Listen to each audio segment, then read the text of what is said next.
Hi guys, Hari here, doing another cast, this time of the eSahara versus Western Wolves round of 16 game in the Dota Replays Brawl Qualifier number 4. I apologize in advance, I am a little sick today, and a little is an understatement. Ugh, can't even speak correctly. Gone through a God, I'm really having trouble here. I'm just going to start this over again. Hi guys, Hari here, doing another cast, this time of eSahara versus Western Wolves in the round of 16 in the Dota Replays Brawl Qualifier number 4, the last and final one. Just want to give a big shout out to our sponsors, SteelSeries, Twitch TV, and TeamSpeak. Yeah, I'm using TeamSpeak right now. I don't know why I couldn't think of the last one, but just as a bit of a disclaimer, I am quite sick today, actually, unfortunately. But we were kind of short on staff and didn't really have a lot of options. Wanted to cover as many games as possible, so I'm going to be casting despite being sick. I apologize in advance for any sniffling, or occasionally I'm going to have to pause casting for a second, mute my microphone, and probably blow my nose. Again, sorry about that. If you guys want, you can always just mute me and watch the game. Hopefully I'll at least do decent camera work, although I make no promises for that either. So getting right into it, we see Broodmother, Chen, anti-mage bans. Invoker actually is allowed in this, although I'm not sure if the team's read that or not, so we'll see if they do pick up or ban Invoker. I probably should have said something to them beforehand, but in fitting with me being broken and sick, my keyboard is also broken. So I'm going to guess, based on the fact that Invoker wasn't banned and not first picked, they don't know that he is actually allowed in this. It was in the news post. Oh, nope, there's the Invoker pick. Okay, so going to have an Invoker first pick. I guess either eSahara didn't know he was allowed, or just it doesn't really mind playing against him. Other than that, obviously the bans are pretty standard. Night Stalker still in the pool, but Night Stalker not being quite as popular as he is these days, or as he used to be. These days he's not as popular. Picks coming out for eSahara, I would expect something like Rasta, Venomancer, or Windrunner. Maybe one of those three is most likely candidate at this point. Facing an Invoker first pick is always really difficult because he's such a versatile hero. You don't really know what it means for the other team. Any team is happy to pick up an Invoker. He turtles well, he ganks well, he pushes well. It's just basically an all-around amazing hero with more versatility than he deserves to have. So we're going to see how eSahara decides to respond to that. I would imagine Invoker will be going mid for Western Wolves. Not a lot of other ways to run the Invoker, so that does kind of solidify who will be their mid, and lets eSahara, I guess, at least kind of try to pick a favorable matchup. Although I'm not really sure what exactly is favorable against Invoker. I'm sure Rasta's not too bad. I mean, Aether Shock is just great for last hitting and harassment at the same time. So he shouldn't have too hard of a time, but Invoker just has such an awesome attack animation and you know, so much mobility. But yep, there's the Rasta. Shadow Shaman picked up first. Pushing metagame really popular these days, and Shadow Shaman fits really well into that. He can gank, push, or turtle, just like Invoker. Yeah, I guess I kind of sound like a bit of a broken record there. But obviously most prone to pushing, his ultimate being great for taking down towers and just having a ton of disable, which is going to work out well against Invoker, who can Ghost Walk. Most likely I expect to see a Wex Quas build. And there comes the other most imbalanced hero of the current metagame, Darkseer. Darkseer is just absolutely ridiculous. His Wall of Replica having an insane impact in the late game. Basically, a lot of people saying that Darkseer might be the best late game hero at this point. As the games go later, the Wall of Replicas just has a greater and greater impact. And obviously he's pretty strong early on. The Ion Shell after the recent buff. This is obviously the latest version. With the recent buff doing even more damage, and Vacuum just a great setup ability. Maybe trying to look for some AoE combos, it's a possibility. I mean, Darkseer usually will be in the long lane solo, you know, surging creeps to try to disrupt the balance in the lane. So it's possible that there would still be maybe like an Enigma pick. Sand King also a possibility, something like that. Coming out for the Dire here, we have the Venomancer. Venomancer, pretty standard support at this point. Probably the most popular support to pick up. I don't know, Vengeful Spirit's pretty popular too, so is Ancient Apparition, but Venomancer, again, he's just basically the Swiss Army knife of support heroes. He fits well into basically any lineup and just has great abilities at all points in the game, giving a lot of nice map control with his wards. And then the Windrunner pickup. Shackle Shot is basically one of the most game-deciding abilities, or fight-deciding abilities, which turns into game-deciding. Being able to shackle two heroes to each other for 3.5 seconds is basically like 7 seconds of stun, which is just insane. And then the fact that he can can solo the long lane so easily makes her just a great hero to have. I mean, soloing the long lane well is not something very few heroes can do. I mean, Prophet does a pretty poor job of it. Priestess of the Moon can do it pretty well, or maybe Weaver, but those heroes aren't quite as popular these days. And Windrunner just does an amazing job of it with Windrun and Power Shot being able to last hit from a distance. And Power Shot obviously is a nice ability as well, capable of dealing a fair amount of damage in the mid game. Maybe being set up pretty easily here by Invoker Tornado into a Power Shot, or Invoker Tornado setting up an easy shackle, at least against the trees. And actually a Lich pickup, which is something I haven't seen in a while. Lich was enormously popular about a month ago. Basically first picked, or first 3 picks, or banned in every game, but as pushing became more and more popular, his strength, which is sacrificing creeps, has kind of turned into a disadvantage for him, and other teams are happy just to push right across him as he sacrifices and gains a marginal advantage, which is more than overcome by the tower advantage you take pushing into him. So we'll see how they're going to set that up. Obviously, having Vacuum to Lich ult a couple people that get vacuumed is certainly a potent combination. Vacuum probably strong enough to wipe out a couple of creeps that might be left at low HP, and then that Lich ult is just going to bounce around a bunch.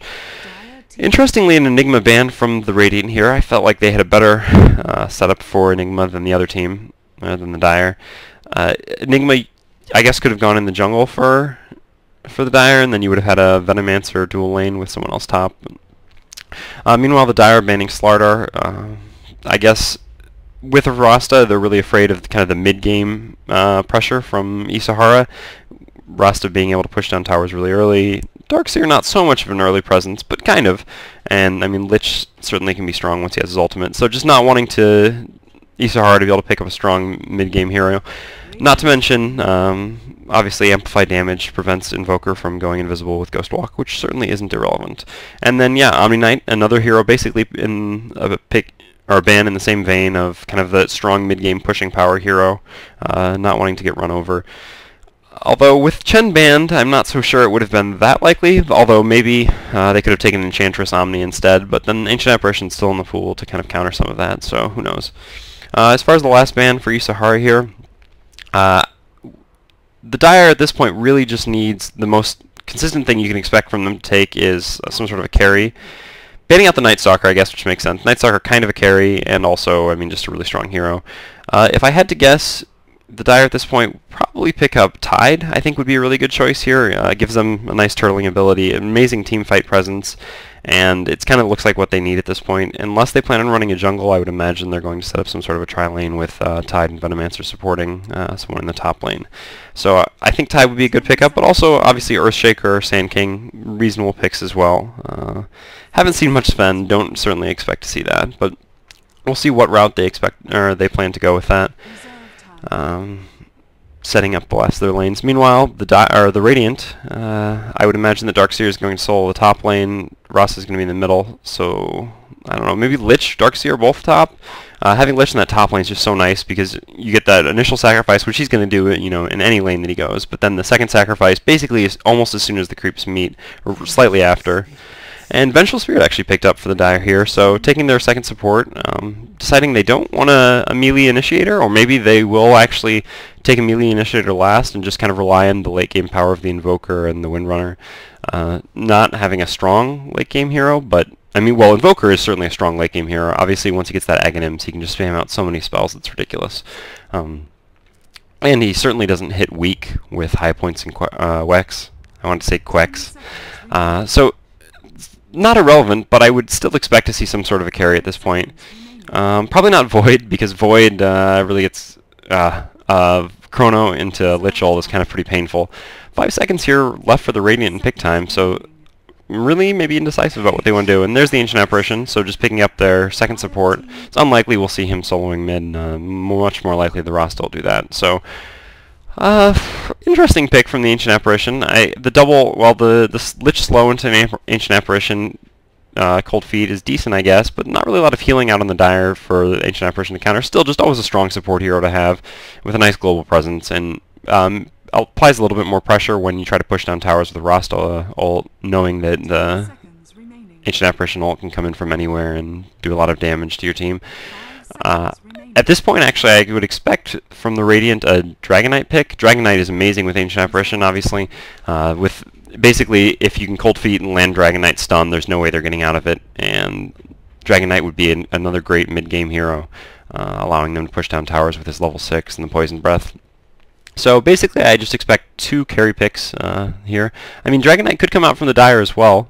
Dragon Knight's just very strong, and with Slardar out, that's one way. Oh, and going with the really late game pick after all. So going with the Spectre, which means, I guess, is why they wanted the 2 range, to have a very strong tri-lane just to guarantee that the Spectre can farm.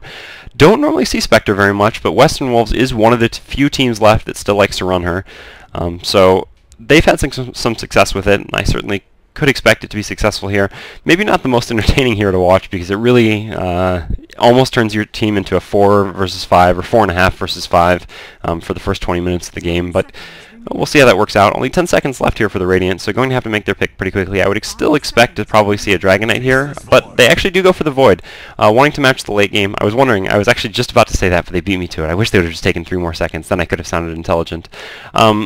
You know, Void, someone that kind of can match the Spectre in late game, go up head-to-head with him with reasonable success, up to a certain point, obviously. I mean, it's debatable. There's people who feel that one or the other is the stronger late game carry, and I'm not necessarily going to get into that.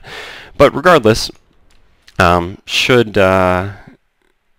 provide some interesting late game, and I guess they both have double range tri-lanes, so we'll see if they decide to maybe clash those tri-lanes top.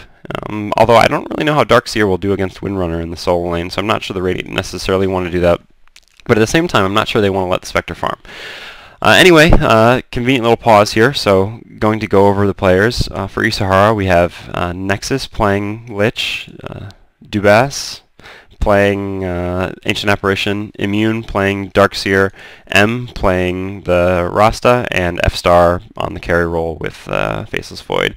Meanwhile, for the Dire, we have Danny playing the Venomancer, Bucking Mad on the Windrunner, Funzy on Invoker, Socks on the Spectre, and Phoenix playing the Vengeful Spirit in the support role. I wonder, I see this ping from Blue here, so I'm wondering if there's going to be a lot of pings and I'm going to get spammed with sound as the game resumes. Hopefully not. So as far as these lineups match up, I don't know, it's tough to say. Basically, any game with an Invoker, I feel like a lot relies on the Invoker's play to determine how the game's going to go.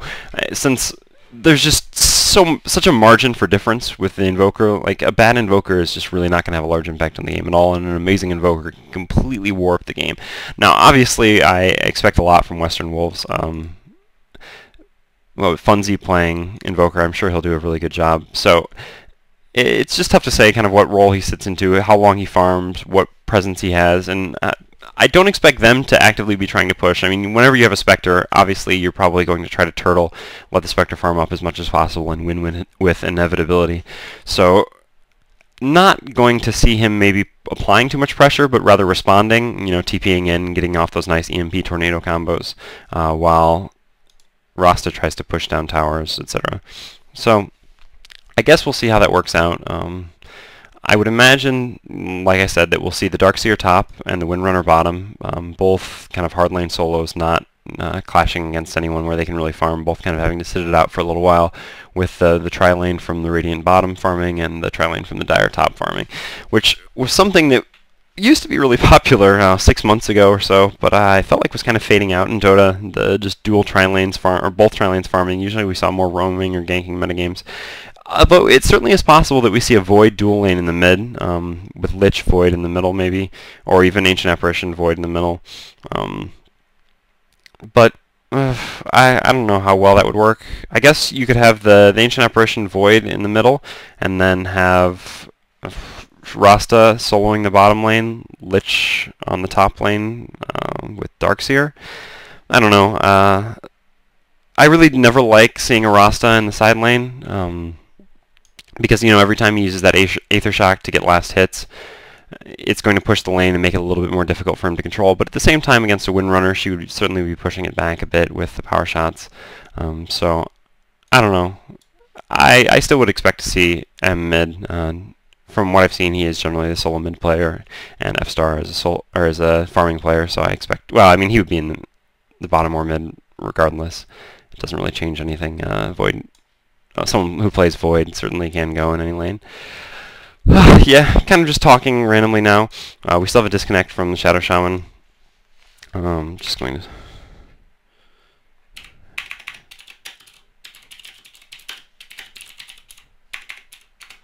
Yeah, sorry about that. Actually the only person in this game spectating, so I guess well, I don't know, have the responsibility of talking a little bit to them. Even though I'm recording a VOD at the same time, this isn't live stream, so I can't just tell you guys to stop watching, or, well, I wouldn't tell you guys to stop watching anyway. Yeah, kind of rambling. Oh, Steam update. Oh, that's never any good. Inconvenient timing for that, but nothing you can do about it. Just going to, I guess, take this time to talk about the Dire a little bit. Invoker is basically my favorite hero to watch in Dota 1 and similarly in Dota 2. Although, I don't know, in Dota 2, seeing him played at a high level, it's pretty much always the same build, whereas in Dota 1, occasionally people went with Exort builds, you know, the Forge Spirit build or the Meteor, or maybe even trying to Sunstrike people at a high level. But here it's pretty much always the Wex Quaz build, EMP Tornado being the primary thing you're worried about, and then everyone getting the Cold Snap early on. So maybe not quite as interesting, but still I just love seeing this hero played, so I'm going to apologize in advance if I spend too much time following him and miss some action. A fair amount of early game abilities in this, so we should be seeing a good amount of action. I don't even know what I'm saying with a fair amount of early game abilities. I mean, every team's going to have early game abilities.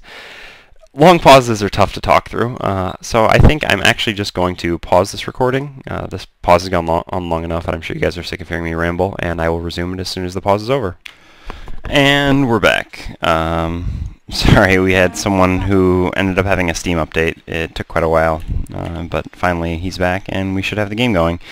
I kind of forgot what train of thought I was talking about, but while I was paused, I did realize that I even mentioned why I didn't think the Dire would pick up Void, because of the Void Lich combo working against them, but then the Radiant picking up Void kind of surprised me, but I should have thought, obviously, with the Void Lich combo, it makes sense.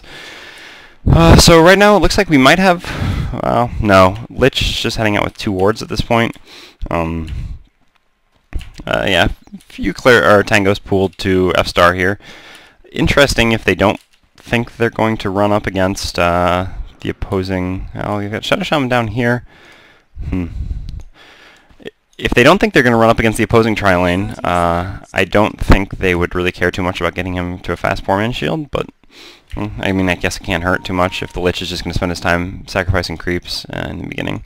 But anyway, as expected, Invoker's mid, Windrunner is bottom, and we'll have the tri-lane top for the Dire, already placing a ward down there. Meanwhile, Darkseer is going to be top. Interesting, he didn't go with the level 1 Surge to send creeps ahead, instead going with level 1 Iron Shell, I guess, to try to get a little bit of last hitting. Lich running to place a ward here. They're actually going to have seen him place this, so they will be able to counter ward it if they want, and I would imagine, yep, Vengeful Spirit's going to throw up the counter ward right now. So that was a little bit poor, I guess, to do it there with the other team having vision. I mean, I guess maybe he didn't expect them to already have the counter ward. Getting a lot of misses there. The other team to already have the counter ward, but they did. And yeah, so I guess we're going to be seeing the dual lane mid with Void after all with the Lich, and then the dual lane bottom with Ancient Apparition and Shadow Shaman. So again, not a huge fan of the Shadow Shaman side lane, but I guess having a dual lane up against Invoker means that Invoker can't win mid like he typically does, and I guess that explains the poor man's shield a little bit better to withstand the Invoker's really excellent right-click harassment. Going level 1 cause, nothing unusual there. I'll get Invoke at level 2, just having the extra regen is nice, and if you're going Quaz Wex, you have to go one of them. Having the regen early is a little bit better than the attack speed and movement speed.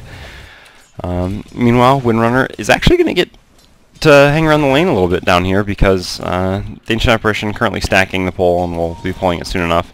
I guess they'll try to go on her. I mean, with Cold Feet plus Shackle, yeah, which the Shadow Shaman already does have Shackle at level 2, they can set up a Cold Feet, but I'm still not sure it's going to be enough to actually kill the Windrunner. And she's going to have a decent time here. Once the stack gets pulled, it'll be a little bit better. Meanwhile, Darkseer is going to be getting absolutely no experience or farm top. Well, actually, he's going to get 2 creeps experience for another boss.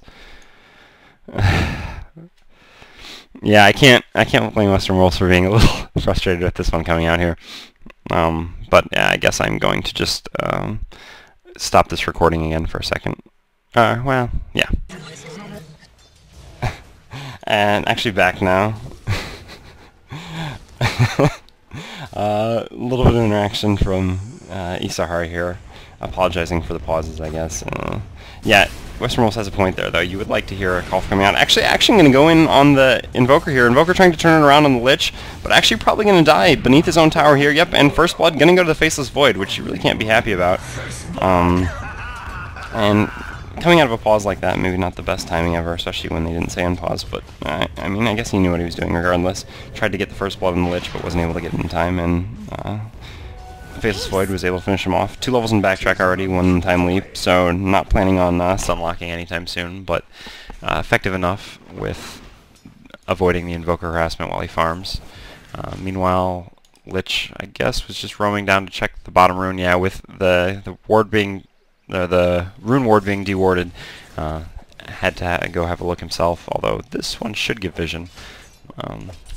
Anyway, meanwhile, Shadow Shaman doing decent bottom, but like I said, the Windrunners are almost already level 3, whereas the Darkseer is just level 1. He has 36 experience, which is basically just 1 creep.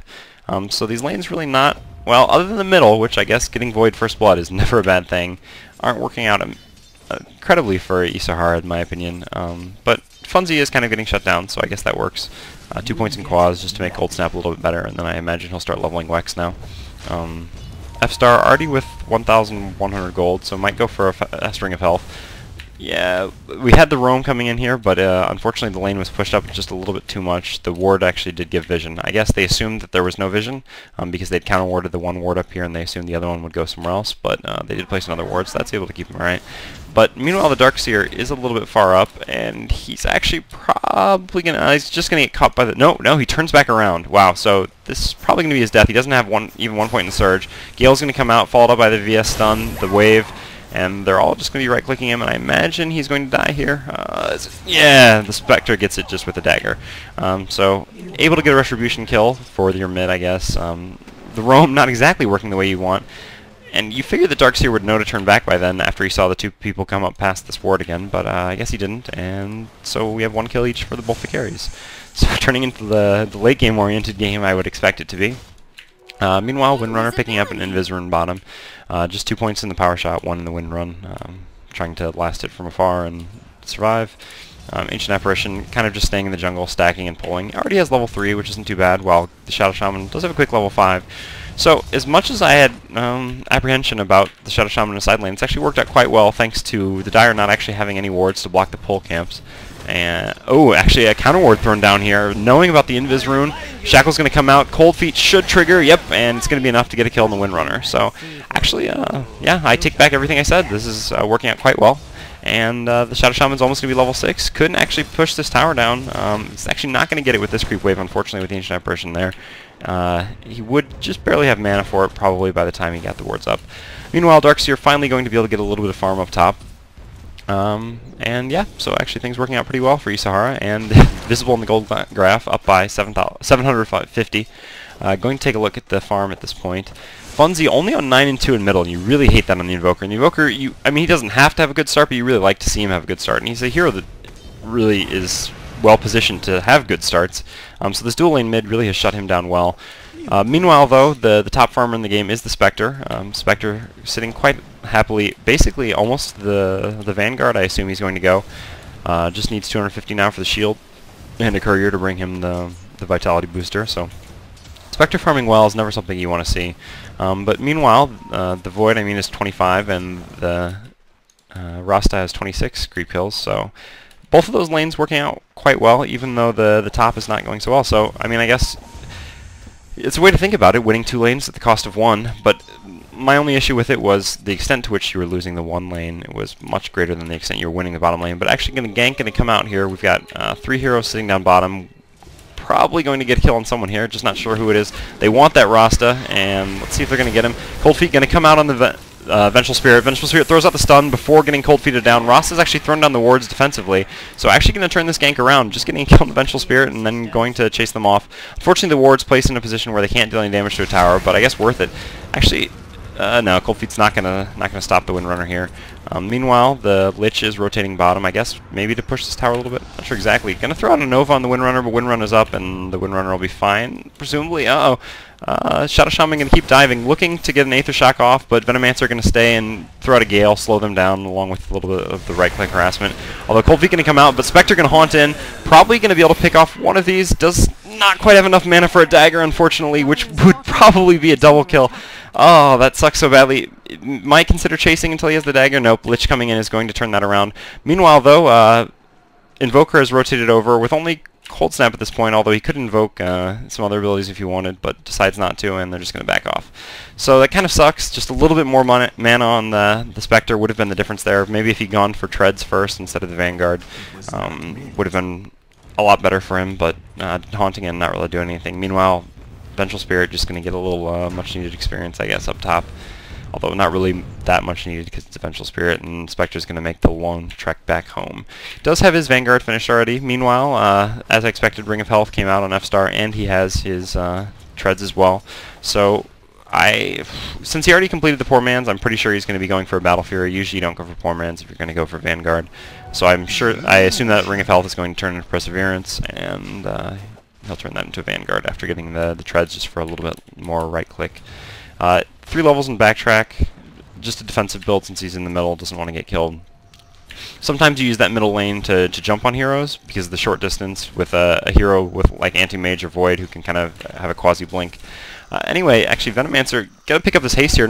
Lich could have micros his illusions to kill the haste rune there, but isn't able to, and Venomancer is going to escape with it while dancing with some Lich illusions. Meanwhile, though, Void actually throwing down a Chrono on the Invoker in the middle. Oh, sorry, I missed the beginning of that. He's able to pick up an easy kill. Always like to see that. Void using his ult as soon as basically he gets it. No reason to save it. I mean, it's a relatively long cooldown. Some people really like to save it, but, you know, if a kill is a kill, and especially a kill on an Invoker, who it's really important for them to keep down. Actually, maybe going to think about going on this Venomancer here. Doesn't actually have enough mana for a leap. Ooh, Ancient Apparition ult going to fly in. Should kill the Venomancer. Yep. Meanwhile, Windrunner turning in, but just going to attack the Lich Illusions. Actually got hit by the Ancient Apparition ult too. Not going to be quite enough to kill him, but really nice Ancient Apparition ult there. And eSahara taking a commanding lead. Yeah, over 3,000 gold. So that's not so good. I mean, a Spectre on Western Wolves certainly doesn't hurt. Yeah, and he does have the magic wand now, which I'm sure he wished he had before. Just to have been able to burn a few charges and get a little bit more mana and throw that dagger. But it's the little differences that can make a game. Invoker, yeah, 2 points in Wex, 3 points in Quaz now. I assume he'll be leveling Wex a bit more to get the MP a bit stronger for team fights. Obviously 3 points in Quaz is going to help with the duration of the disable on the Tornado and more stuns from Cold Snap, which is, you know, an important ability for in the mid-game. Once you can get Tornado Cold Snap, you can set up some nice ganking combos. But meanwhile, this Void is farming quite well. Let's take a look at the gold per minute. Void sitting at 366. Rasta actually almost at 400 gold per minute. So both of those heroes farming exceedingly well. Meanwhile, in Western Wolves, the only hero who's actually having a very good early game is this Spectre, who is doing quite well. But still, I'm not sure that's going to be enough. I mean, it's going to be so long until Spectre actually comes online that Western Wolves could have a little bit of trouble holding this mid game against a Rasta. And especially with nice Ancient Apparition ults coming out like the one we saw there. Going to probably try to push down this tower. Rasta wards are up, thinking about it, but yeah, nice Windrunner power shot nuking down the creep wave, but yeah, new creep wave coming. Actually looking to trap a hero first with the wards. It's a perfect play there. If the heroes don't back off, you can trap one of them, get a hero kill and the tower. If they do back off, you can just throw the wards down the tower. Unfortunately, the creep wave coming in, and actually going to TV. Really nice shackle shot from the Windrunner on the creep. Vengeful Spirit stun going to be, but I'm not sure there's going to be enough damage here. Oh, the Gale just barely short. Going to keep chasing. Windrun actually off cooldown. Spectre going to ult in, probably, or just maybe getting the assist. Meanwhile, Ancient Apparition actually gets a kill on the Invoker. I guess that was probably middle. I missed that, sorry. But Spectre does actually get the last hit on the Shadow Shaman without actually having to leave the top lane, so that's going to, again, help his farm, and meanwhile, obviously, staying top and continuing to farm is helping his farm. Darkseer not having the best early game, just a Soul Ring. I guess that was a good call for me to go over the items, which are in here. I guess I could just do it like this, would make more sense. Lich basically just warding, only boots. Ancient Apparition, oh, a little bit of action bottom, oh, and a pause coming out. Yeah, I'm sure Western Wolves isn't too happy about that. We've had a lot of pauses this game. Actually, yeah, I guess kind of wanted to resume it there. Anyway, going towards a mech on the Ancient Apparition. Already has the headdress finished. Oh, Lich coming in. Yeah, between the Lich. Oh, Lich ult gonna fly. Ancient Apparition throwing his ult in, but not actually getting killed. The Lich ult was enough to actually finish off the Windrunner there. So getting the kill regardless. Doesn't really matter if you waste 2 ults as long as you get a kill. Well, it's not really wasting then, is it? So yeah, anyway, the Darkseer finished off his Soul Ring just so that he can spam his abilities a bit more. Give him a little bit of regen. Shadow Shaman already has an Ogre Axe, probably going towards a BKB, I would assume. Getting that before Blink, happy to see that. I mean, I don't know. I guess it just depends. Ooh, no, I thought maybe the Tornado plus the Deny for the Invoker, but actually the Tornado only hitting 1. Gonna try to go in the Ancient Apparition here, but a nice Aether Shock from Shadow Shaman on all 3, and Lich, yep, gonna kill off the Venomancer. Meanwhile, nice Shackle Shot going to shatter the Ancient Apparition. Shadow Shaman gonna throw down his wards in defense. Gonna be enough to kill off the Vengeful Spirit. Meanwhile, the Invoker's just gonna Ghost Walk through the wards while Windrunner tries to farm them up as much as possible without dying. No one nearby to actually throw down any harassment, and the Ancient Apparition's dead, so there's no risk farming those out. So, back to items. Void, yeah, has the Perseverance. Actually, what, only about 800 gold, 700 gold? Who knows, I'm not very good at math. I already has enough to buy up one of the 2 swords, the Claymore, and just need enough for the broadsword. So yeah, 600 gold now, I think. Or 800 gold, maybe. I should stop talking about this until F-Star finishes off his BKB. Alright, not his BKB, his Battle Fury. Going in on Funzy, throwing out his ult again. Funzy's going to go down in a second. This Invoker is having a terrible early game. Venomancer and the Vengeful Spirit going to try to turn it around here, but not really having enough damage. Going to get the stun on F-Star, but I imagine, yeah, he's going to backtrack a few attacks. And although with the Spectre ulting in, maybe it'll be enough now. Spectre Dagger going to fly. Oh, nice leap, but Spectre is actually able to run across the cliff and should be enough to finish him off, yeah. So Spectre getting a kill in the Faceless Void is going to help Western Wolves quite a bit here. Spectre already with his phase boost, Vanguard, Magic Wand, and will be working towards the Radiance now. Should have a pretty good timing on the Radiance. Meanwhile, though, Hex is going to go out on the Venomancer here, and Venomancer just gets completely blown up between the Aether Shock and the Cold Feet and the Lich Nuke. I should figure out what the name is. Just Frost Blast? Yeah, I was thinking Frost Nova, but I figured it wasn't exactly that. Windrunner, not doing too bad. Yeah, I guess I can go over the Dyer's items now. Windrunner with Phase Boots, and basically that's it. Invoker, though, God. Not even Phase Boots or Bracer yet. Probably to go into drums, I would assume. Already talked about the Spectre. Venomancer, just boots. I presume Venomancer is probably the one doing the warding for the team. Although maybe, yeah, he and Vengeful Spirit are both splitting it. Neither of them are having a very good early game. I'm sure you can look at the gold per minute. Yeah, 147 gold per minute on both of them. So Lich, the support for the Radiant at 183, doing significantly better than that. Oh, and while I'm just watching no one, Windrunner actually gets killed by the Shadow Shaman and Ancient Apparition in the middle. Sorry I missed that. Again, apologize, I'm sick. I use that as my disclaimer. Not very good at focusing. Maybe action gonna come out? No, Shadow Shaman actually just gonna rotate back bottom. Or back towards the bottom in the middle. Back down into the middle. Yeah, whatever, I can talk well.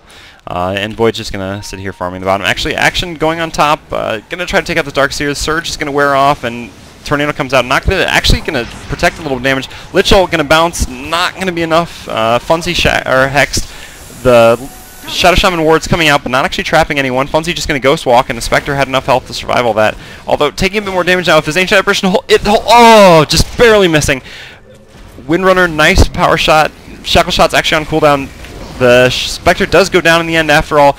Cold Feet coming out of the Venomancer, going to be enough to finish the Venomancer off. Meanwhile, Cold Snap going out on the Shadow Shaman. Nice Shackle Shot, going to hold Shadow Shaman to the tree. And Vengeful Spirit going to finish off the Ancient Apparition. So actually getting 4 kills in the end there just for 2 deaths, I think. So not too bad. Decent turnaround, although unfortunate to lose your carry while the other carry is just farming bottom. Now 150 gold away from his Battle Fury, which is really going to up his farm. 16-minute Battle Fury is definitely something to be afraid of on a Void. It's going to make him kind of farm like a machine, and help him push lanes a little bit easier too. I mean, as you can quickly kill off a creep wave, and then you can throw, or between that and Aether Shock, and then you can throw down the roster wards on towers. So a lot is really riding on the Spectre here, getting up, well, I guess I'm going to assume pretty fast Radiance. I don't think he's going to be going for Diffusal or anything like that. I mean, he still has good farm, so I see no reason why he wouldn't go Radiance, although maybe just afraid that the Radiance won't be enough. But even if it's not enough to kill the Void, God, Spectre ulting with a Radiance is just a huge pain for the support heroes. Although not a ton of squishiness on the support heroes from the Radiant here. I mean, well, still not... I guess he finished off his Arcane Boots instead of going straight to the mech, so that'll help keep the Ancient Apparition alive pretty well. And Darkseer himself, well... I guess since he got the Ring of Health after having the Stout Shield early, he's probably going to be going into a Vanguard, so he'll be pretty tanky. Void actually ulting in on Sox here. Ancient Apparition gonna fly. Should be enough. Ooh, nice swap from the Vengeful Spirit to get him out. Vengeful Spirit might make it out as well. Spectre actually trying to turn it around here. With the Haunt, yeah, not going to be enough. Windrunner thinking about... No, doesn't even have mana for Shackle Shot. Cold Feet coming back out on the Spectre here, but not gonna stop him. He's fast enough with all this black stuff running around. Meanwhile, nice power shot from the Windrunner and a Shackle Shot. EMP gonna not really do too much, but enough from the Windrunner and Sox coming out to kill the Shadow Shaman. Meanwhile, Darkseer finds himself basically all alone here. Surge not going to be enough with a nice cold snap from Funzy to finish off. Oh, and meanwhile, Windrunner actually goes down and takes out the Ancient Apparition. So a nice 4 for 0 for the Dire here. Going to really turn this game around. I'll take a look at the gold graph in a few seconds once all this takes effect. Probably going to get a Tier 1 tower as well. So basically that was all set up by a really awesome swap from the Vengeful Spirit. I mean, a nice combo from the Void and the Ancient Apparition. The Void ult into the Ancient Apparition ult on the Spectre. Figured they would have enough to take him out, but it wasn't when the Vengeful Spirit swaps him out to stop the Cold Feet from actually stunning, and was able to turn that around in an awesome fight. And then again, just the power of Shackle Shots. There was that Shackle Shot that latched 2 heroes from the Windrunner, which really just makes a huge difference. I mean, that's so much disable in the middle of a team fight. And especially against a team with someone like Void, you know, once the Chronosphere, I think it's called? Yeah, once the Chronosphere comes... Oh, actually, maybe... No, there's not going to be enough to take him out. Lich has the ult, but not going to actually do it here. There's no way that he would get a kill on the Spectre, and... well, he couldn't... Invoker couldn't actually Ghost Walk away, but they'd be able to split easily enough that it wasn't worth Lich using his ult there. Rather have his ult in a team fight like bottom, where it could have made a huge difference. So... kind of going to go back into a farming game. Again, like I said, F-Star, yeah, with his Battle Fury finish now, is going to be farming quite well, but the Spectre has been involved in a lot of kills, actually. Yeah, 2,500 gold difference now is all it is. Let's take a look at how many kills that Spectre has actually been involved in. 4 kills, 1 death, 6 assists. So, going to be getting a lot of gold from that, and actually, action, yeah, nice stun by the Vengeful Spirit while the Surge is going. Darkseer going to go down. Nice job waiting, well, I assume waiting out for that Surge. Once the guy goes max movement speed, it's not really going to help him too much if he's stunned. And that's going to be, was that a kill or an assist? Yeah, an assist for the Spectre. But still only 800 gold away from his Relic, and then that's going to put him quite close to very early Radiance. If I would say easily before 23 minutes. So, now if you'll excuse me for a second, it's the aforementioned having to blow my nose. Just going to...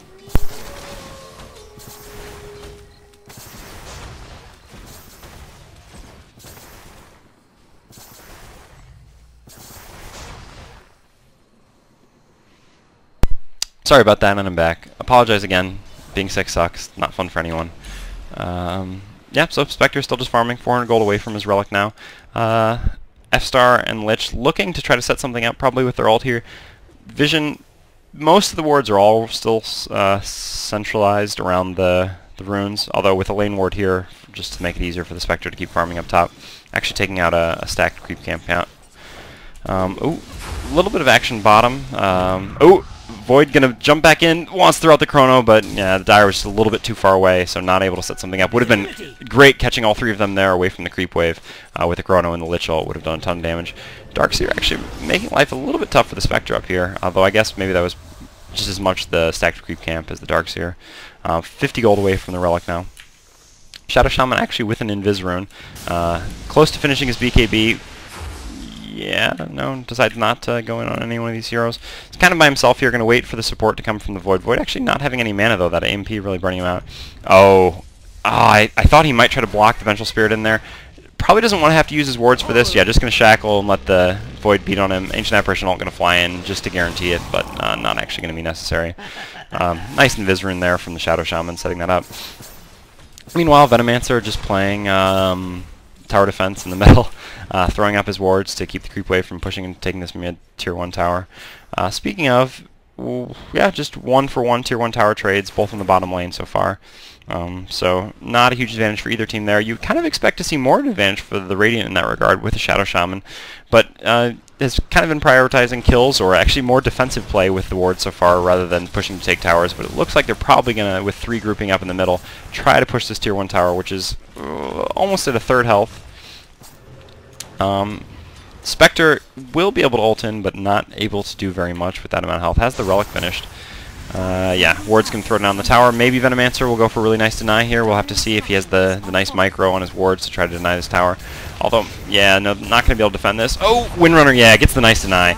Well done, Windrunner. So, I mean, it sucks to lose a tier 1 tower because it opens up the map a little bit more for the other team, but anytime you can deny it, especially when Russ has to use the wards, that's really good for you.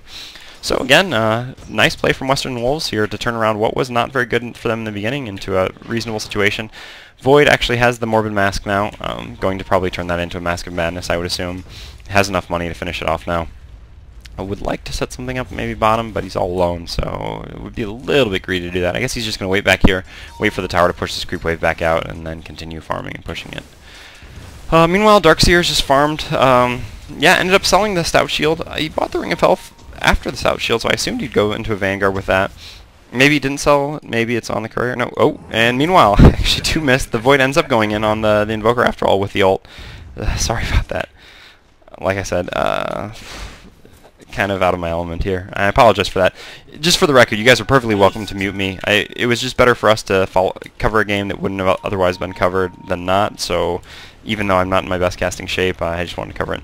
Like I said, yeah, basically by 23 minutes he's going to have this Radiance finished. Oh, a little bit afraid of the pressure on the tower here, actually backing off right before finishing the Radiance, so I guess that kind of shows the pressure that he's afraid that the Radiant can put on him, and I guess he just doesn't want to lose it or to die when he's that close to finishing off the Radiant. So gonna let the Radiant take an easy tier 1 tower there, which is never really what you wanted to, but I guess didn't have a lot of choice in the matter. Just gonna go into the neutrals and finish up the Radiance, and then, yeah, by 23 minutes, be a pretty big presence in the team fights whenever he ults in. Already level 15. Take a look at the levels here. Unfortunately, the disconnected from M making it a little bit more difficult, but, well, that's not what I want at all.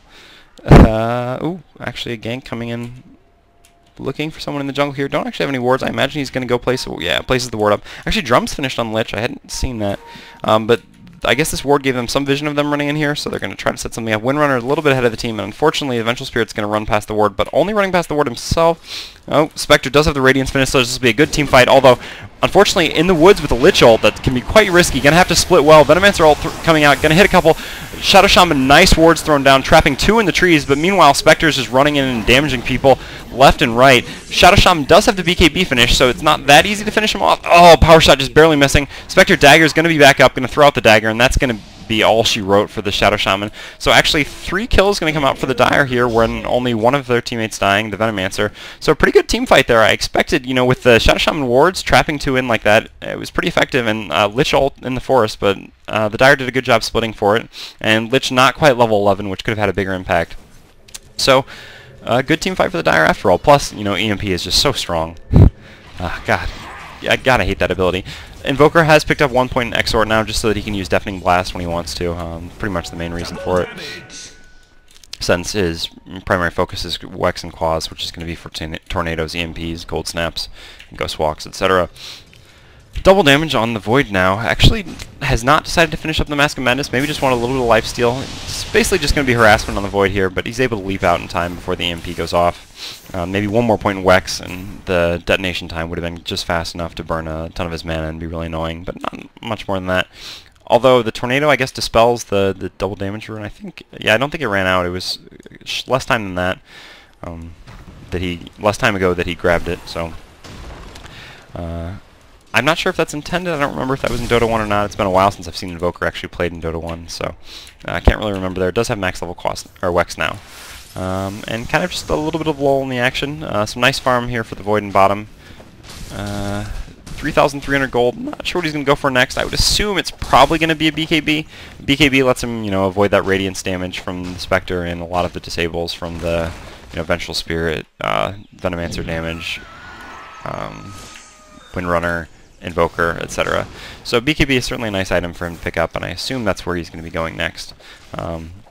Interesting that he didn't end up turning that Morbid Mask into a Mask of Madness. I mean, I know he's kind of afraid maybe of the lashback damage from activating it, but still just having the option seems like it would be nice. but maybe doesn't trust himself to have the option, or maybe just hasn't had an opportunity to pick it up. Meanwhile, Smoke going to be coming bottom here. I imagine they'll start this off with a Tornado and lead it into something else, but F-Star does know what's up, so he's not going to get caught out. Although maybe they will pursue. Probably going to be pretty wary here. Tornado, just barely going to miss, but the Cold Snap is enough, actually. Does hit him, and yeah, they're going to easily chain him down here. Some nice backtracks, but it's not going to be enough. Meanwhile, Smoke Gang coming through the top forest looking for the Spectre, but Spectre is far enough over here. The ward is giving vision, but I think he'll be safe. Yeah, going to run to the tower in time. 2,000 gold already. Maybe going towards his heart or Manta. I'm not really sure what he'll do next. I guess I should go over items again while I'm a little in the action. Mech finished on the Ancient Apparition. Like we saw in the last team fight, BKB finished on the Spectre. Or Shadow Shaman, just looking at the Spectre. Gonna throw down the wards on the tower here, but not a ton of support here, so might be able to farm it out. Spectre pretty tanky, so able to go in. Ooh, nice vacuum. Not just barely going to be enough to trigger the Cold Snap on the Spectre, so Spectre's going to be out of this fight. Meanwhile, though, big EMP going off on 3 of the Radiant. Spectre going to use his ult, probably haunt in on one of these heroes, not sure who. Decides to haunt in on the top, going to go after the Ancient Apparition. So far, Lich ult bouncing, not quite enough, hitting the creeps just a couple too many times. Nice swap from the Vengeful Spirit, going to be able to catch the Lich there as well. So 2 go down for the Radiant, none for the Dire. Kind of unfortunate for the Lich there. If the ult had bounced off a creep and bounced back to the Spectre before hitting the creeps a bunch of time, then going back to the I mean, if the I guess I should my train of thought there I should explain more thoroughly. Oh, actually a phone call, but cannot pick that up right now. Oh, fuck if I know. Just gonna mute this for a second. Sorry.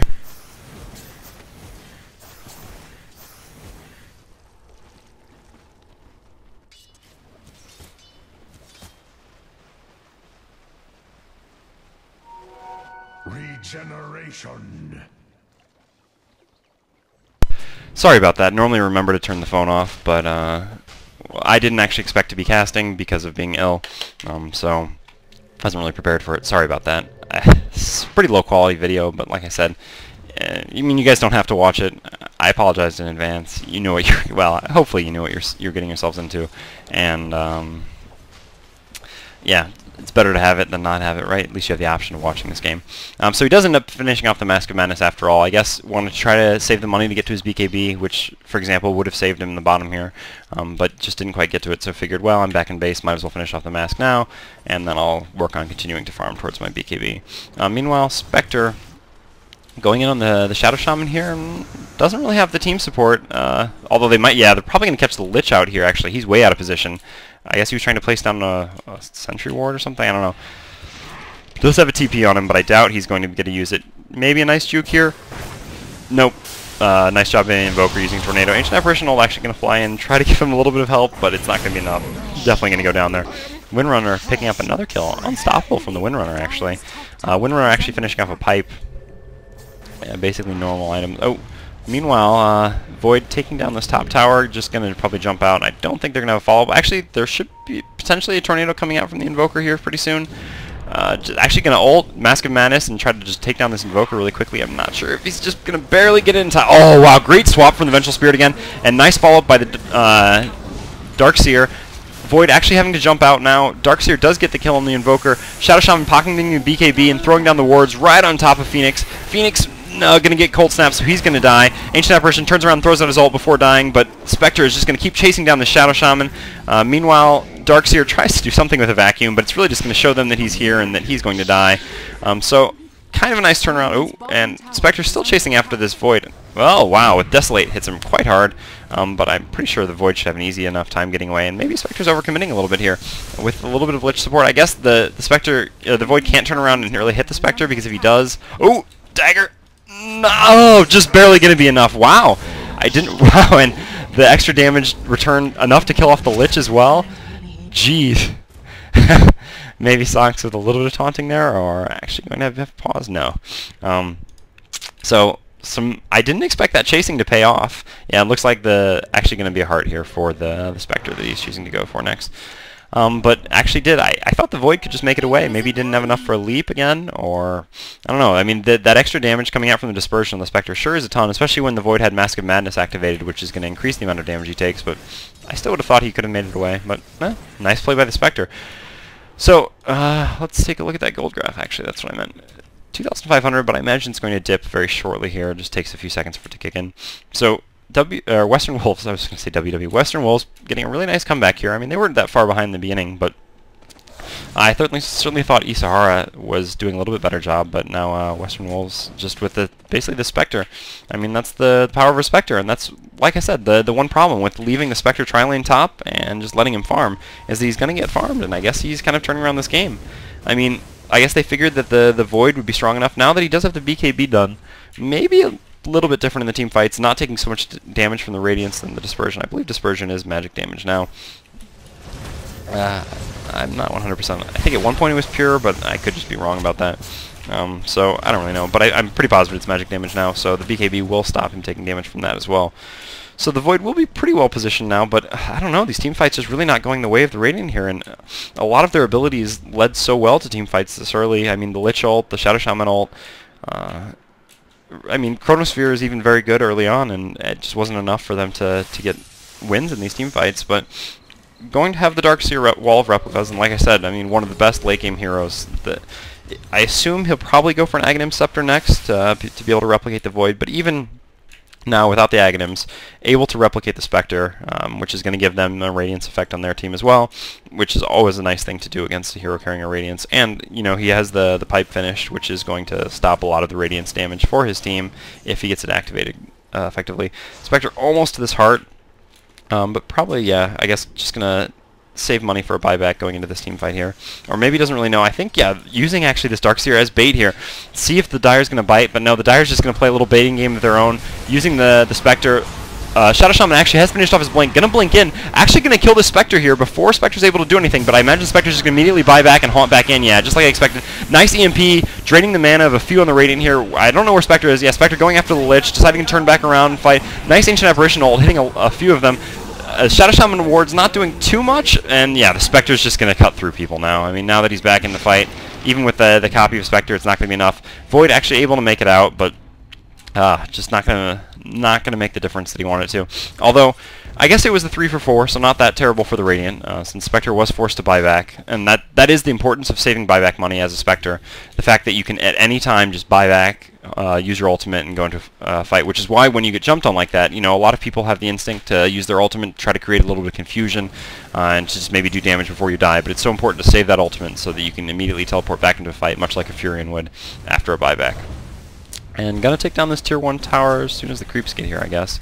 No, backdoor protection isn't up, so I guess maybe backdoor protection doesn't exist for tier 1 towers, or the creeps were just close enough, or maybe there was one creep that came with them originally that I missed, and that was enough to count. Ancient Apparition ult gonna fly in, not gonna be enough to kill anyone here. Yeah, Windrunner able to just pop the pipe anyway, so no threat of dying and just going to avoid any of the Ancient Apparition damage. Looks like they might try to set up a gank here on the Void. Vengeful Spirit wanting to do something, gonna try to swap and then stun. Void, yeah, just gonna pop the BKB. Actually turn on the Vengeful Spirit, probably try to get a kill on the Vengeful Spirit. Look like not getting a single time lock, actually. Really unfortunate for him there. I think he got 6 or 7 hits off, and not a single one time locking. Oh, I was gonna say there's no way that tornado hit, but that's actually the Yules from the Invoker. And wow, Shackle Shot just gonna hold Void in for so long, but able to leap out. Some nice backtracks. Actually trying to turn back around, decides to use his ultimate just to guarantee that he gets out of here safely. I feel like he might have been safe, although Tornado has such a long range that I guess he didn't really feel too comfortable about it. Although maybe they were trying to coordinate a little Void ult into an Ancient Apparition ult there, but the coordination just wasn't there. Maybe the Ancient Apparition ult off cooldown. Spectre going to just run straight through 3 of the Radiant there, and yeah, I mean, I guess he just wanted to get out of the cold feet. Meanwhile, Invoker actually just moves so fast. Gonna catch the Lich out here. The EMP, I think, hitting there, but Spectre gonna get, well, Spectre's running in from behind. Shadow Shaman going to blink in on the Invoker. Invoker going to cycle on the Shadow Shaman. Shadow Shaman wondering what he's doing now, but throws down his ult, uses his BKB and shackles someone. Unfortunately, the shackle person gonna get swapped out. Vengeful Spirit having such a huge impact on this game. Pipe gonna come out for the Dire, so gonna protect them from a lot of damage here. Spectre leading the charge in across the Ancient Apparition and the Darkseer. Darkseer just going to leave the Ancient Apparition behind to die, and unfortunately, because the Void used his ult down on the bottom, wasn't able to really have that big of an impact on that team fight, chose to farm instead in the middle rather than actually coming in and ulting. And at the same time, the Radiant's Courier actually did get picked off. Didn't see exactly where that happened. But that's going to give a nice gold boost to the Dire, almost the same as taking a tower. And speaking of taking towers, going to take this mid tower now, and I expect to see this gold graph curving down a bit more. Probably going to go take Roche now, I would assume, and that's going to give me a chance to blow my nose again, and I'm just going to pause the camera and Roche in. So excuse me for a second, and sorry.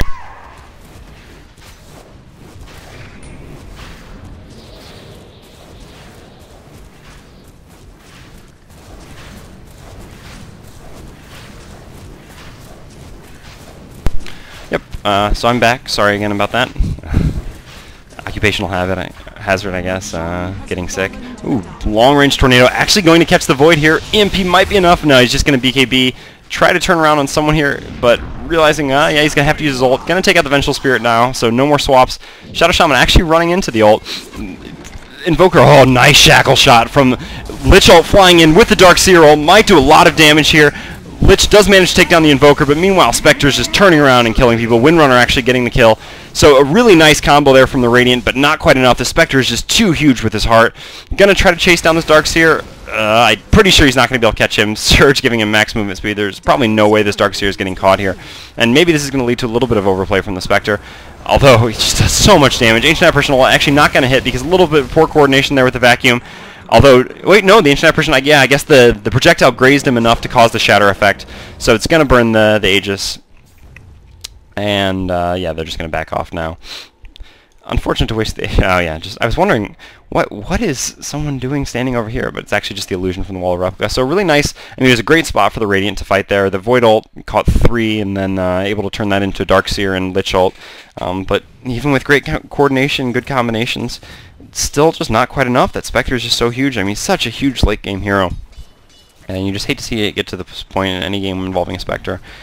Still, the gold graph, not that huge of a difference. I mean, it's not so much that eSahara is so far behind, it's just that Spectre is just such a force.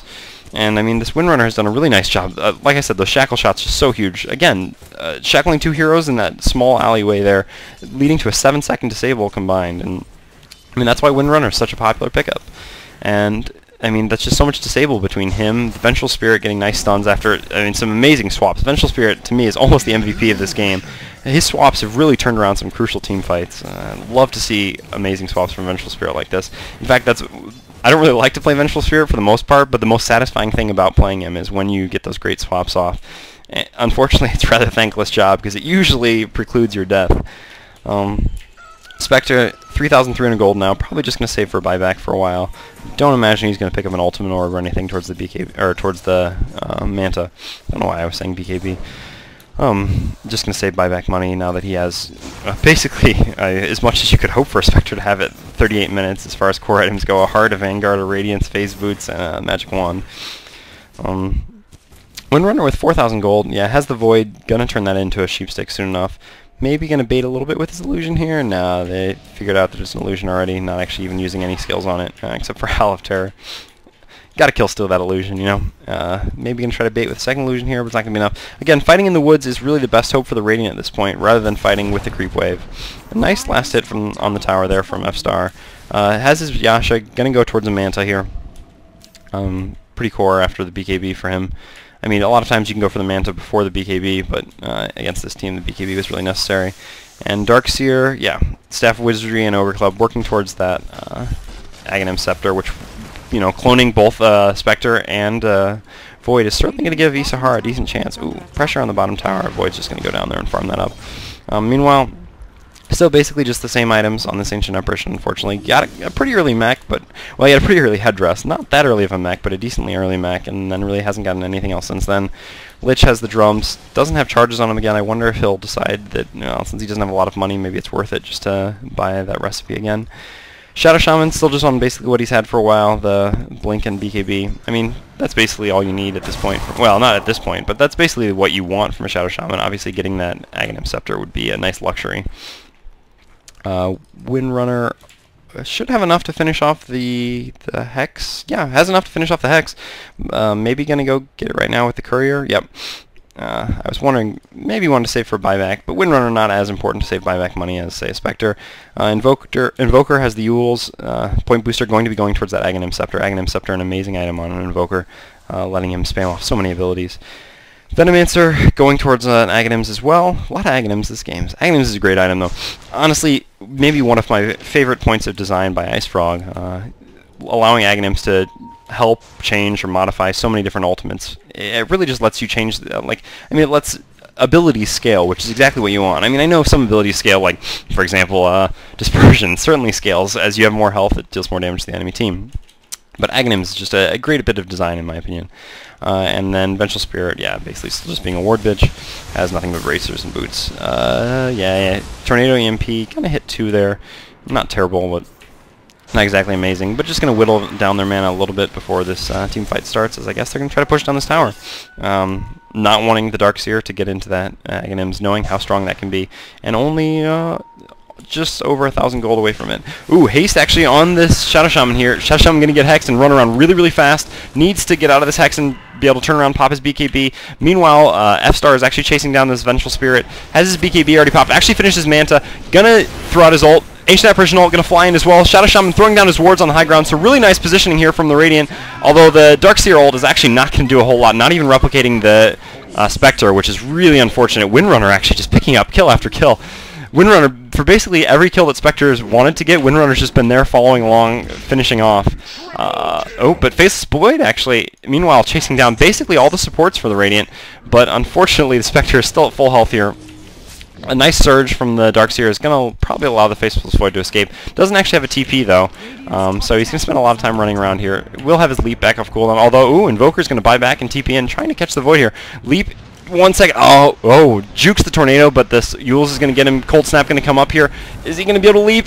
Pops the Manta. Not going to have enough mana. No, has enough mana for the leap. But doesn't get it off, and he's going to die. So Spectre picking up a kill there. So pretty good team fight from the Radiant there. I mean, about as well as you could hope against this farmed of a Spectre. Nice job by nice positioning. The Void ult catching 2 in the river, and the Spectre, or the Shadow Shaman. God, I keep saying Spectre instead of Shadow Shaman. The Shadow Shaman wards up on the hill, doing a good job dealing damage to teammates, or to the other team. But unfortunately, ooh, Magic Wand, yeah, wow, has the Manta. Just straight out buys a Manta. You know, no big deal. It doesn't actually have buyback money now, but I guess he's just not too worried about it. But yeah, the problem there was just that the Darkseer ult didn't replicate the Spectre, and yeah, Lich is just going to get caught out by this Hex here from the Windrunner.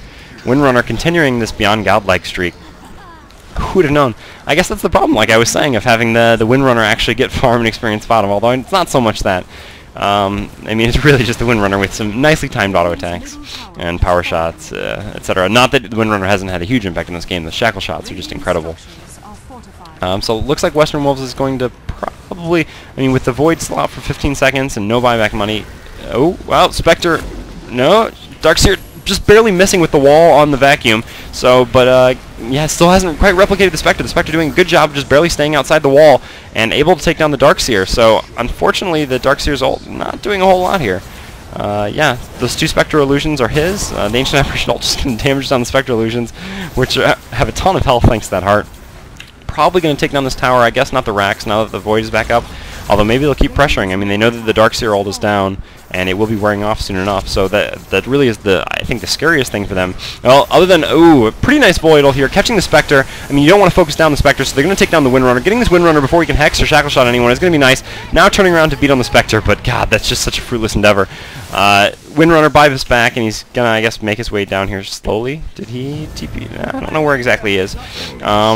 Meanwhile, Spectre actually picking up kills. Void kind of running around, not really sure what to do. That's just the problem against the Spectre. You can't turn and face the other team's carry because Desolate's just going to rape your team if you do. Yeah, sorry, the Windrunner was running down. I just couldn't see him because of the disconnect problem. Meanwhile, Shadow Shaman actually getting swapped in by the Vengeful Spirit. Wall going to come out here from the Invoker. Going to take down, yeah, the Void and the Shadow Shaman. And that's going to mean the Barracks here with, well, Void buys back actually, so maybe they'll be able to not take more than the rack. Backdoor protection coming up. So, yeah, Vacuum's not going to do too much, but the Wall of Replica still in cooldown for 10 more seconds.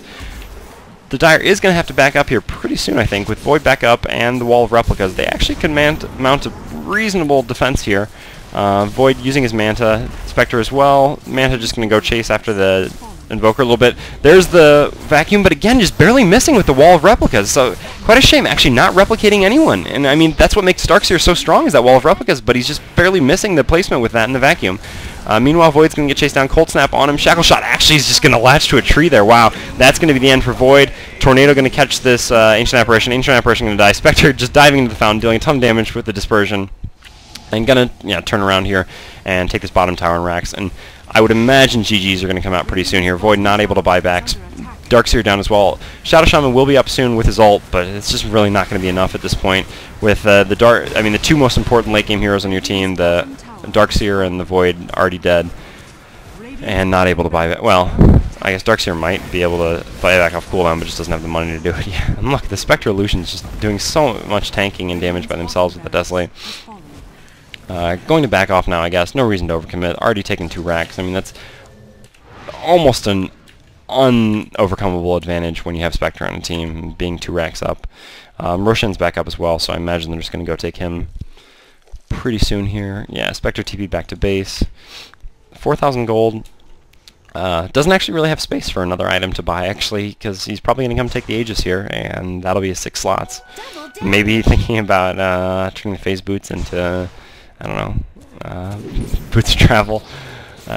Not the most reasonable item, especially at this point, but you never know. Doesn't really have a lot of other slots to contend with. I mean, you could turn him into treads as well. Windrunner getting a double damage rune and using Focus Fire to take down this Roche really quickly, even without the Spectre. Spectre's just going to come in, tank it for a few seconds, grab the Aegis.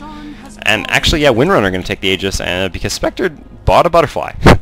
So, I guess if you have the money, spend it. And that Butterfly, I mean, I don't really know that it's that necessary of an item. It's going to make it that much harder for the Void to actually do anything to the Spectre, but already, as you saw in the last team fight, the Void really not capable of actually turning and fighting the Spectre regardless. Smoke Gank going to come out here. With this ward coverage, I guess there's a chance they could go pick someone off, but I don't know. 2 racks down, if you're out ganking for too long, it doesn't really matter because you're just going to get pushed, so Void actually just coming out of the smoke anyway. But yeah, as I was saying, Void not really able to turn around and fight the Spectre. That's the one problem with the Mask of Madness, is that, since you take that extra damage, normally you think, okay, well, I'm using Mask of Madness when I catch someone in my ult, so it's fine. They can't attack back, so I'm not going to take any extra damage from the extra damage. But with Spectre, with that Dispersion, you're going to be taking the damage, especially with Dispersion and Radiance. Ooh, Void, going to get a nice ult here, catching both, but look, just beating on the Spectre, not doing too much. With the Ancient Apparition ult and the Lich ult, maybe? Oh, God, no, just not going to be enough. Maybe, could get him. Oh, just barely take down the Spectre. And the Spectre actually doesn't have buyback money now. So, and without the Aegis, actually able to maybe do something here. The problem is both the bottom and middle lanes are going to be pushing in. A nice catch here from the Radiant. Maybe able to finish off this Windrunner when she comes back up with the Aegis. Yeah, enough chain disable here with the Cold Feet gonna latch. Yeah, that's gonna be enough to kill Windrunner and Spectre. So 5 versus 3. Maybe just gonna have to push out this top and forget about the middle and bottom lanes. One person coming back to defend. Yeah, this Ancient Apparition doesn't have actually any mana, and Invoker's going to push this in a bit. Got some Illusion, I guess, from Illusion Rune, and pushing with the Forge Spirits as well. Now that he has the Aghanims, he can basically use all the spells at his disposal. I mean, this really is the Radiant's only hope here, is just to push in. Yeah, Windrunner and Spectre both cannot buy back. So it's going to be a defense here. Invoker, yeah, I mean, EMP makes it so hard to push, but the EMP not actually hitting anyone since the Tornado didn't hit. Void not going to have his ult up, but does have his BKB. Meanwhile, the Ancient Apparition is just kiting creeps back into the base. Invoker going to do all he can. Sorry, couldn't think of his name for a second there. Going to do all he can to try to harass them down. Darkseer still doesn't actually have his ult up, but still 25 seconds here, so I don't know, there's a chance. They could do it. This would be an incredible comeback if that catch was actually able to turn into something. Gonna certainly get racks here, I think. There's no way I think the Dire wants to initiate on the Void here, because if they do, there's a chance that if they die, then it makes it that much harder to actually turn it into anything when the Spectre and the Windrunner come back up. Spectre going to be up in 5 seconds, so they're already preemptively running out. Just take the melee racks. Not finishing off the range. The melee racks is the important thing. It's going to be what changes the gold difference for farming that lane and pushes the lane, more importantly. And yeah, wanted to get out preemptively because they knew even if the Dire started fighting a few seconds before Spectre was up, it would be fine because the Spectre could ult in. Meanwhile, Ancient Apparition getting a nice deny in one of these towers here. Unfortunately, those are the towers you basically... I mean, you don't really want to be having to deny any towers, but denying Tier 1 or Tier 2 towers is occasionally going to happen. Denying Ancient towers, yeah, maybe not the best situation you're in. But have taken out that top Rax now, so they're going to at least have one lane pushing for them while they have to contend with these other two lanes. I guess they're just going to sit in the base now. Yeah, it's funny, I said that the smoke gank couldn't really work out for them, but it did. So, proving myself wrong again. Maybe I should just shut up and let you guys watch the game, although, well, you've already bared with me for this long, so being self-deprecating isn't going to serve me very well. The Dire going to push out the top lane. The Radiant basically just trying to push out the mid lane as far as possible before they have to go defend the top, just so that while they're defending the top, they don't have to worry about these other lanes pushing into their base. I assume all three of them... No, actually the Lich doesn't have a TP, but the rest of them do, so they could TP back if they needed to. They do still have a tower here, so that's going to buy them plenty of time. Although the problem is the tier 2 towers still exist in the middle and bottom lanes for the Dire. So if the Radiant does get another turn, they're basically just going to have to try to throne it from the top lane rather than being able to take more racks. Spectre does have buyback money this time though, so I imagine Spectre will not use his ultimate in the beginning of the team fight. He's just going to maybe be happy to die and ult back in, which is probably what's going to happen here. Nice Void ult. Ooh, Darkseer ult. Can you get the wall actually does copy basically everyone on the Dire here, so could actually be a decent team fight here. All sorts of crazy shit going off. Void just barely going to leap out in time. Spectre going to try to chase him down. The Radiance Burn is actually going to be enough to finish off the Void. Not sure if the Void has a buyback. Spectre continuing to chase. Yeah, Void actually is buying back while the Spectre continues to chase after the Ancient Apparition. Spectre going to turn back around. Meanwhile, the Vengeful Spirit and the Veno down for the Dire. Two heroes at basically no health. Darkseer going to get picked off by this Invoker. Cyclone coming out on the Void. Void's just going to have to leap back out. And meanwhile, the Dire is probably going to go take this top tower and Rax. I don't imagine that the Radiant can do a lot to defend it here. Darkseer did get a great vacuum into an ult finally that time, but it's just almost too little too late. And, yeah, sorry, I hadn't taken a look at that in a little while. Void actually going to jump in, but doesn't have his ult, does have his BKB. Nice Ancient Apparition ult, actually going to fly in. Get it, it's a nice time lock on the Windrunner too, so actually able to take down two heroes here. Unfortunately, the Spectre is still up and hitting this Shadow Shaman. Shadow Shaman's BKB has worn off now, so the Shadow Shaman is going to burn to death, even though he's oh wow, the Ghost Scepter just barely saves him. Spectre not able to chase after him. Void sitting here beating on the Spectre, but look, the Spectre just can't do it. The Void just can't. Yeah, Void beating on well, they were both beating on each other. Void is going to go regen in the pool a little bit and then try to go defend top. He has a TP, so maybe he'll just use it to TP rather than having to run back. Yeah, he's going to TP in here. Spectre going to try to take down this Rax. Meanwhile, actually going to turn on the Void now.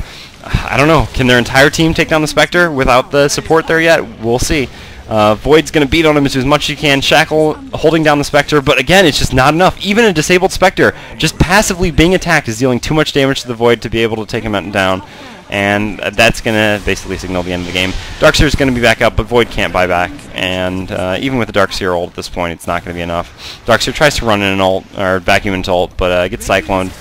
Yeah, and actually, meanwhile, the Ancient actually just goes down. I was trying to say the Ancient Apparition goes down. Ancient Apparition did go down. He was dead.